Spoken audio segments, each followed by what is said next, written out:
வணக்கம். Welcome to கதை திரட்டு. இந்த வீடியோவில் நம்ம என்ன கதை கேட்க போறோம்னா, நெஞ்சில் குடியிருக்கும் சிறுகதை. வாங்க கதைக்குள்ள போகலாம். மாலை நேரத்து மல்லிகை என மலர்ந்து மனம் வீச வேண்டிய பெண் மலர் அந்தி வெயிலின் மயங்கிய ஒளி போல வாடி சோர்ந்து வீடு திரும்பிக் கொண்டிருந்தாள். 2 ரூபாய் செலவழிக்க தெம்பிருந்தால் 20 நிமிஷத்தில் வீட்டுக்கு போய் சேர்ந்து விடலாம். காலுக்கு வேலை கொடுத்து நடக்கத் தொடங்கிய பிரேமாவின் மனம் அவளது நினைவுக்கும் வேலை கொடுத்தது. காலையில் அவள் அலுவலகம் புறப்பட்ட போது காலை கட்டிக்கொண்டு அவள் தம்பி 10 வயது பையன் கூறிய சொல் இதயத்தில் பாரமா ஏறி இருந்தது. அக்கா, இந்த மாத சம்பளத்துல எனக்கு மறக்காம செப்பல் வாங்கி தரையா அக்கா? அவன் கேள்வி அவள் கன்னத்தில் அரைவது போல் இருந்தது. அவன் வயது பையன்கள் காரிலும் தந்தையுடன் ஸ்கூட்டரிலும் வந்து இறங்கும்போது அவன் மட்டும் வறுமையில் வாடும் பயிராய் நடந்து செல்லும் காட்சி மனம் புகுந்து பதிந்தது. வழியிலே பரவி கிடக்கும் கற்கள் அவன் பிஞ்சு கால்களில் பதிந்து வேதனை தரும்போது அவன் துள்ளி துடித்து நடந்து செல்லும் நினைவு அவள் உள்ளத்தையும் துடிக்க வைத்தது. இந்த மாதம் எப்படியும் அவனுக்கு சப்பல் வாங்கியே ஆக வேண்டும். மெயின் ரோட்டை தாண்டி தெரு வளைவுக்குள் புகுந்து விட்டாள். அவளுக்கு முன்னால் சற்று தொலைவில் அவளது தங்கை போய்க் கொண்டிருக்கிறாள். சட்டையின் கிழிசலை காட்டி கொடுக்காமல் உள் சட்டை பாதுகாப்பு தந்து கொண்டிருந்தது. கிழிசல் துணியை எத்தனை முறை தைத்தால்தான் என்ன? தைத்த வாயிலேயே கிழிந்து விடுகிறது. இல்லாதவன் மறைக்கப் போடும் வேஷம் போல. குனிந்து தன் புடவையை பார்த்து கொண்டாள். கிழிசல் தெரிய முடியாதபடி மடிப்பு கலையாமல் அணிவதற்கு கற்றுக்கொண்டிருந்த தன் திறமைக்கு தானே பாராட்டு வழங்கி கொண்டாள். இந்த கண்ணோட்டத்திலேயே பார்த்து கொண்டிருந்தால் அம்மாவின் பாதி புடவை அவள் கண்களில் உறுத்தும். கால் போன கை போன மேஜை நாற்காலி மனதிலே முட்டும். ஓட்டையும் உடைசலும் வளைசலும் நெரிசலும் பாத்திரங்கள் வீட்டை அடைத்து கொண்டிருந்தன. அவளது உள்ளத்து கவலைகளைப் போல இத்தனையும் தீர்க்க முடியாதவை. பசித்த வயிறு காயாமல் கதறாமல் காப்பாற்ற முடிந்தது அவள் உழைத்து கொண்டு வரும் பணத்தில். அந்த பெண்ணை சுமந்ததின் கூலியோ என்று அம்மா மனமுருகி தன் நன்றியை தெரிவித்து வாழ்த்தும் அன்பு மொழிகள் ஒன்றே பிரேமாவின் மனதிற்கும் உழைப்புக்கும் தெம்பையும் திடத்தையும் கொடுத்து கொண்டிருந்தன. நடந்து வந்து மிச்சப்படுத்திய 2 ரூபாயில் அப்பாவுக்கு வெற்றிலை பாக்கு, தம்பிக்கு சாக்லேட் வாங்கி தன் தோளிலே தொங்கும் பைக்குள் பத்திரப்படுத்தி கொண்டாள். குடியிருக்கும் கோட்டைக்குள் புகுந்தாகிவிட்டது. வழி நெடுகிலும் உள்ள 13 வீட்டை தாண்டி 14வது எலி வளைக்குள் அடைக்கலம் புக வேண்டும். அக்காவின் வரவை விட அவள் வாங்கி வரும் சாக்லேட், பிஸ்கட் இப்படி ஏதாவது ஒன்று வாங்கி வருவாளே.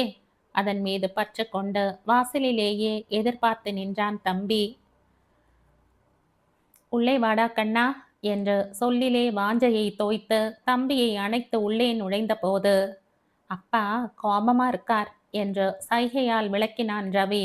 என்று தான் குணமாக இருந்தார் என்னும் நினைவு பிறந்து முடியும் முன்னமாகவே அப்பாவின் ஆக்ரோஷ குரல் உள்புறத்தே ஓங்கி ஒலித்து கொண்டிருந்தது. சொல்றவன் மனுஷனா தோணல உன் பொண்ணுக்கு.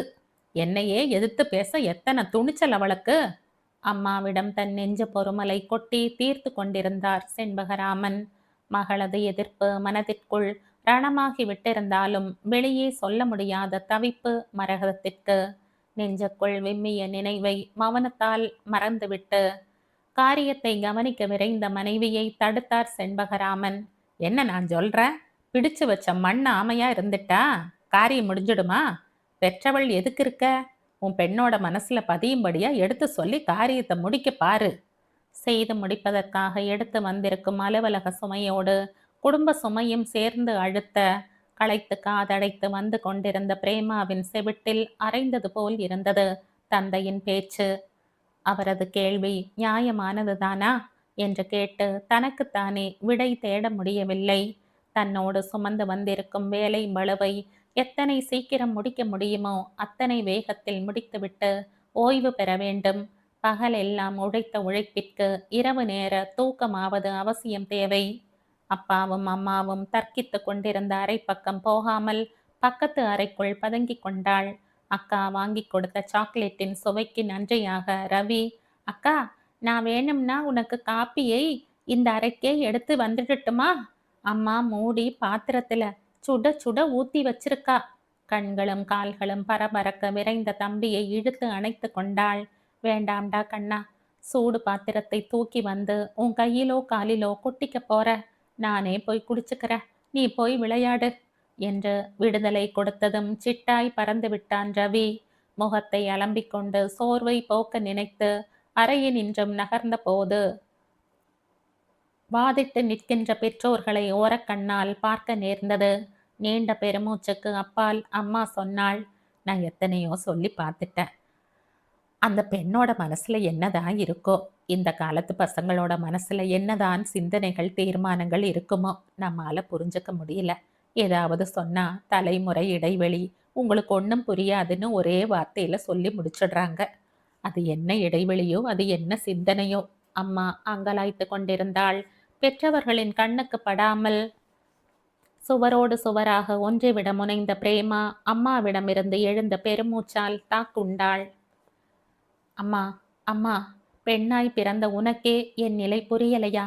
என் நெஞ்சுக்குள் இருப்பது உன் நெஞ்சத்தின் எதிரொலிப்புதான் என்பது இன்னுமா அம்மா நீ உணரவில்லை? கிறுகிறுக்கும் தன் தலையை இறுக பற்றி கொண்டு அந்த இடத்தை விட்டு அப்பால் நகர்ந்தாள். படித்து பட்டம் பெற்றவள் அல்லவா உன் பெண்? அது மட்டுமா, உத்தியோகமும் பார்க்கிறாள் அல்லவா? அந்த மமதைதான் அவளிடம் தலை நோக்கி நிற்கிறதுக்கு அடிப்படை.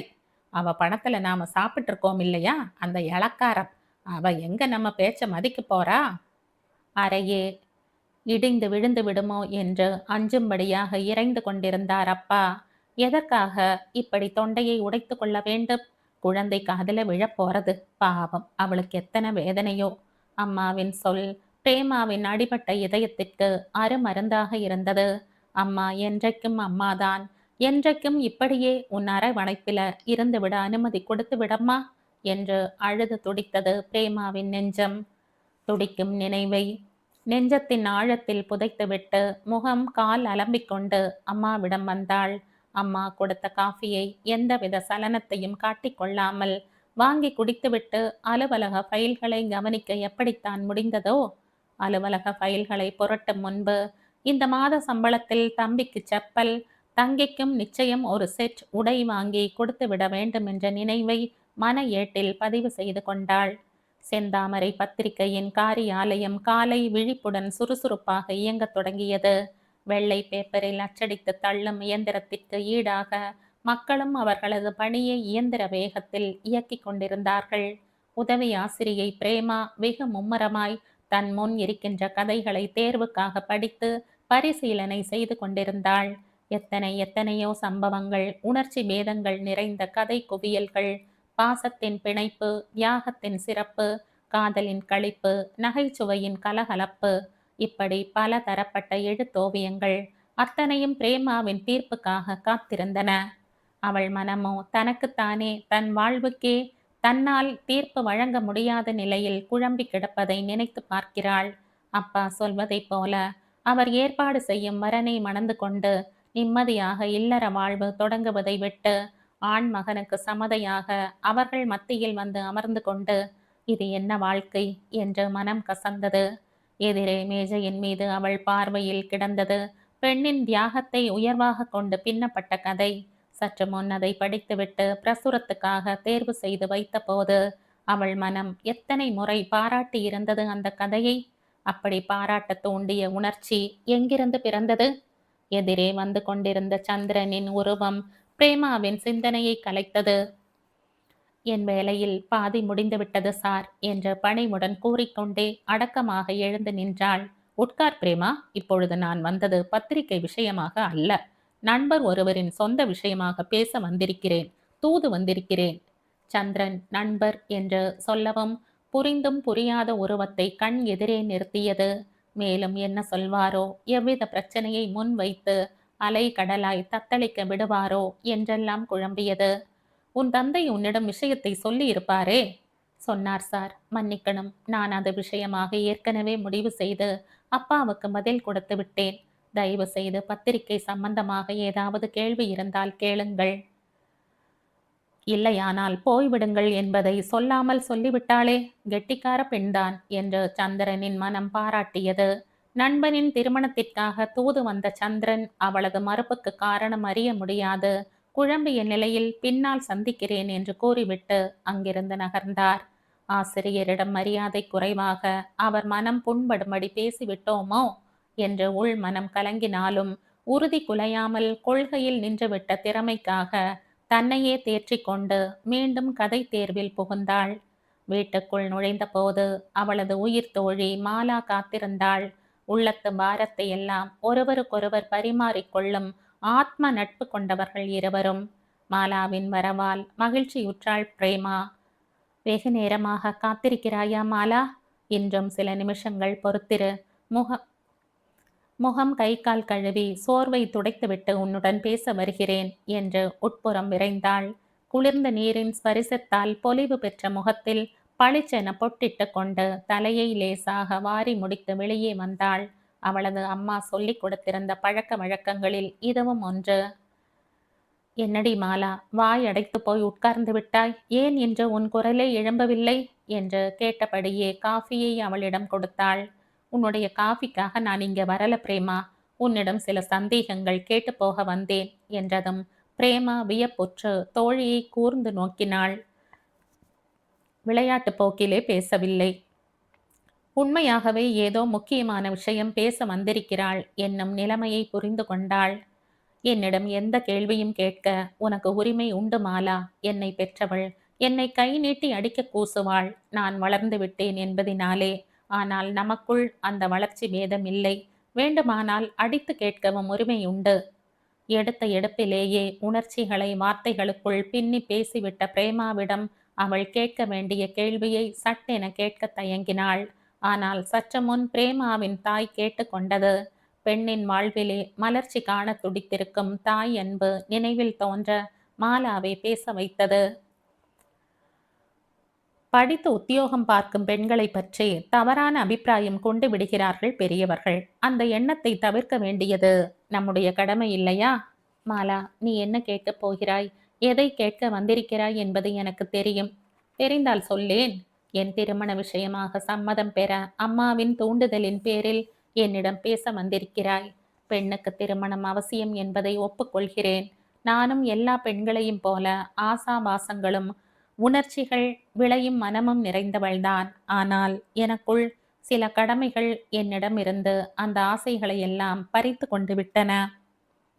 உணர்ச்சியின் வேகம் முகத்திலே தேக்கி பேசிய தோழியை கண்டு மெய் சிலுத்து நின்றாள் மாலா. நீ என்ன சொல்கிறாய் பிரேமா? முத்து முத்தாய் வியர்த்து நிற்கும் பிரேமாவின் முகத்தை பார்க்கவே நடுங்கியவளாக கேட்டாள் மாலா. சொல்கிறேன். என் அப்பாவும் அம்மாவும் என்னை படிக்க வைத்தார்கள். படிப்பிலே நான் முதன்மையாக விளங்கிய போது எல்லா பெற்றோர்களையும் போல என் பெற்றோர்களும் பெருமிதத்தால் பூரித்தார்கள். படிப்பின் இடையாகவே பத்திரிகையோடு தொடர்பு கொள்ள வேண்டும் என்ற ஆவல் என்னையும் அறியாது பிறந்தது. என்னுடைய முதல் கதை வெளிவந்த போது அப்பா துள்ளினார் பெருமையால், அம்மா பெருமிதம் கொண்டாள் மகிழ்ச்சியால். இரண்டாவது கதை வந்தபோது அப்பா தூண்டிவிட்டார் மேலும் எழுத வேண்டும் என்ற ஆர்வத்தை. அம்மா ஆதரவு தந்தாள். அடிக்கடி என்னால் பண வரவு வர ஆரம்பித்ததில் இருந்து அப்பாவின் போக்கிலும் சிறிது சிறிதாக மாற்றம் தெரிந்தது. அவர் பார்த்து வந்த வேலையில் வெறுப்பும் வேலையை விட்டுவிட வேண்டும் என்ற கசப்பும் வளர்ந்து வந்தது. நான் பத்திரிகையில் நிரந்தர வேலை ஒப்புக்கொண்ட போது அப்பாவும் நிம்மதியாக வேலையை எழுதி கொடுத்துவிட்டு நிரந்தரமாய் ஓய்வு பெற்றுவிட்டார். அன்று முதல் குடும்பத்தின் சுமை என் மீது இறங்கியது. நானும் என்னால் இயன்றவரை காப்பாற்றுவதென்னும் நம்பிக்கையுடன் வாழ்ந்து வருகிறேன். இந்த நிலையில் எனக்கு திருமணம் தேவைதானா? அதற்கு உன் சிபாரிசு அவசியம்தானா? ஒரு கணம் நினைத்துப்பார். நான் திருமணம் செய்து கொள்வதால் ஏற்படும் நன்மையை விட விளையப் போகும் பாதிப்புகள் பற்றி சிந்தித்துப்பார். என் பெற்றோர்களின் உடன் பிறந்தவர்களின் வாழ்க்கையை தடுமாற வைத்துவிட்டு நான் ஒருத்தி மட்டும் சுக வாழ்வு வாழ வேண்டும். இது அவசியம்தானா? இதுதான் உன் சிபாரிசின் முடிவு. மாலா பதில் ஏதும் பேச முடியாது கல்லாய் உறைந்து போனாள். பிரேமாவின் உணர்ச்சி மயமான சொற்கள் ஒவ்வொன்றும் அடுத்த அறையில் இருந்த செண்பகராமனின் மனதில் சாட்டை அடியாக தாக்கியது. கலங்காத அவரது நெஞ்சமும் கலங்கி தவித்தது. கணவனுக்காக காஃபியை எடுத்துக்கொண்டு அங்கு வந்த மரகதம் கணவனது நிலையை கண்டு திகைத்து போனாள். உங்களுக்கு என்ன ஆயிற்று? ஏன் இப்படி கலங்கி போயிருக்கிறீர்கள் என்று பதறி போய் கேட்டாள். நான் வேலை பார்க்கப் போகிறேன். பல வருடங்களுக்கு முன்னமே கேட்கத் துடித்த சொல் காலம் கடந்து கணவனிடமிருந்து புறப்படுகிறது. அந்த சொல் அவள் உள்ளத்தே பற்பல உணர்ச்சிகளை எழுப்பியது. அமைதியாக இருங்கள். உங்கள் பெண் பிரேமா உங்களது மனம் புண்பட ஏதாவது பேசிவிட்டாளா? அப்படி ஏதாவது பேசியிருந்தால் கூட அவளை மன்னித்து விடுங்கள். அவள் அறியா குழந்தை. இல்லை, பிரேமாவை நம் குழந்தையை அப்படி சொல்லாதே. அவள் எல்லாம் அறிந்தவள். நான் தான் ஒன்றும் அறியாதவன். உலகம் புரியாமல் வாழ்ந்து விட்டவன். என்னை சரியான பாதைக்கு திருப்பி விட்டவள் என் பெண். மேலே மேலே பேசிக் கொண்டிருக்கும் கணவனையே வெறித்து நோக்கினாள் மரகதம். அப்படி பார்க்காதே. நம் குழந்தையை அப்படி சொல்லாதே. அவள் எல்லாம் அறிந்தவள். நான் தான் ஒன்றும் அறியாதவன். உலகம் புரியாமல் வாழ்ந்து விட்டவன். நான் செய்ய தவறிவிட்ட கடமைக்காக அவள் செய்து கொள்ள வேண்டிய திருமணத்தை மறுக்கிறாள் பிரேமா. புரியலையா? பிரேமா விவாகம் செய்து கொண்டு போய்விட்டால் நம் குடும்பம் அவளது வருமானம் இல்லாமல் நடுத்தெருவில் நிற்க வேண்டியதிருக்கும் என்பதற்காகவே மறுத்திருக்கிறாள். மரகதத்தின் மனம் கலங்கியது. மகளது நெஞ்சில் குடியிருக்கும் நினைவுகள் என்ன என்பதை புரிந்து கொள்ளாமலே அவளை என்னவெல்லாம் பேசினோம். அவள் உள்ளத்தில்தான் எத்தனை பாச உணர்ச்சி என்று கண்ணீர் சிந்தினாள் மரகதம். சீக்கிரமே ஒரு வேலையை தேடிக்கொண்டு என் பெண்ணுக்கு விடுதலை கொடுக்கப் போகிறேன். அவளுடைய வாழ்விலே மலர்ச்சியும் மகிழ்ச்சியும் பெருக சீக்கிரமே அவளது திருமணத்தை சிறப்பாக நடத்தி முடிக்கப் போகிறேன் என்று செண்பகராமன் சொன்னபோது மரகதத்தின் மனதில் ஆனந்தமும் அமைதியும் நிறைந்தது.